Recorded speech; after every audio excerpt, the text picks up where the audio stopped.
First of all, thank you to Sally and Debbie for letting me be a part of the project, and thank you to Dan for tonight, because I'm sure it's been awesome, and by the looks of the pints going round, you all look like you've had a good time.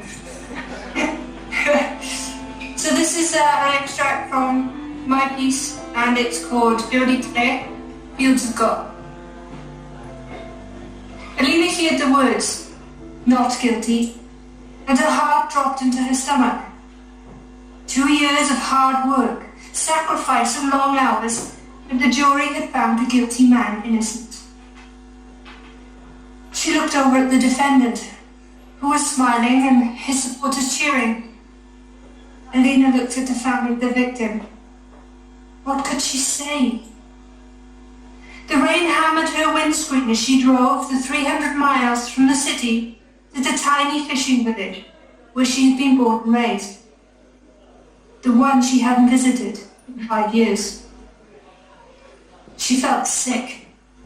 Her own personal failure stung, but the failure to get justice for the family, her body trembled with it. She gripped the wheel. She was going back to her parents for the summer. She promised her mother that she would at the end of the case, whatever the outcome. Alina couldn't help but see the faces of the family. They'd lost so much, and now there would be no justice. The motorways became country road, and the towering buildings became hills, covered in patchwork green. Alina wanted to turn around. She wanted to go back to her apartment, the empty apartment, and crawl into bed. Anything not to face people she barely knew anymore. The road narrowed again, and she made her way down the little cobbled street, her car's suspension juddering. Brightly painted little fishing cottages on either side, their lights twinkling against the puffs of mist coming off the sea. It was a forgotten village, on a forgotten part of the coastline. The houses not reaching 20, the population small.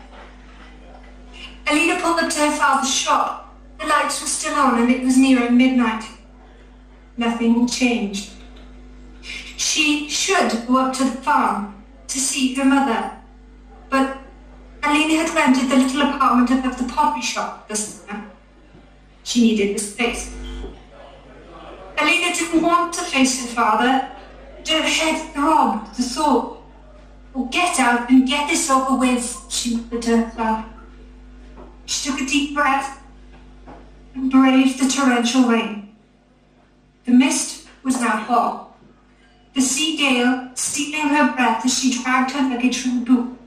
Her heel caught on the cobbles. Snap. She looked down. They cost more than most people's monthly wages. Stupid cobbles, stupid place. Why wouldn't they just have tarmac like the rest of the world? Alina fought with the heavy shop door, which slammed behind her, nudging her inside, and stood in the empty space. Wet, freezing cold, with her hair smattered across her face, covering her eyes and mouth like seaweed. Why the hell was she here? "Can I help you?" came an oddly familiar voice from somewhere beyond her hair. Alina laughed. Help? She needed more than help. "Who are you?" "I work here," came the amused reply. Alina knew that voice. For a bubble. Pulling her hair from her eyes, she looked at the woman who used to be her childhood friend. "Since when have you worked here?" Roka smiled. "Only 5 years."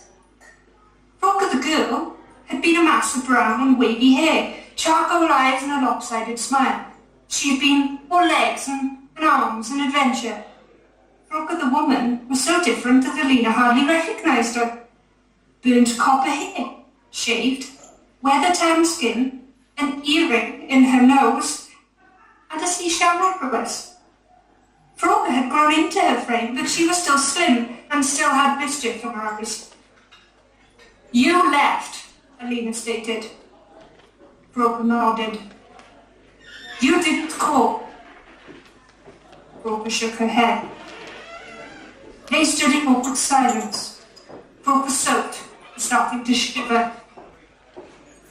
I'm renting a flat, Lena said. I heard. It's open, Broker answered. Alina nodded and started to pull her bags, but Broker took them off her. I don't need help. I didn't say you did, Broker answered. Alina followed her up the back stairs into the flat. It was not the dingy place that she had remembered from childhood. Now it looked like it hired an interior designer. The lights were on, Alina said as Brooke set down her bags. Yeah, it's easier than working in the dark, Walker said. Alina frowned, and Walker shoved her hands into her jeans. She was covered in clay, a pencil shoved behind her ear, and Alina saw the memory of Walker leaving in the car when her grandparents died, her tear-stained cheeks and her wild brown hair. A year later, Lena left herself and headed to the city and never came back. So, here's the key. Home sweet home, huh? Walker said.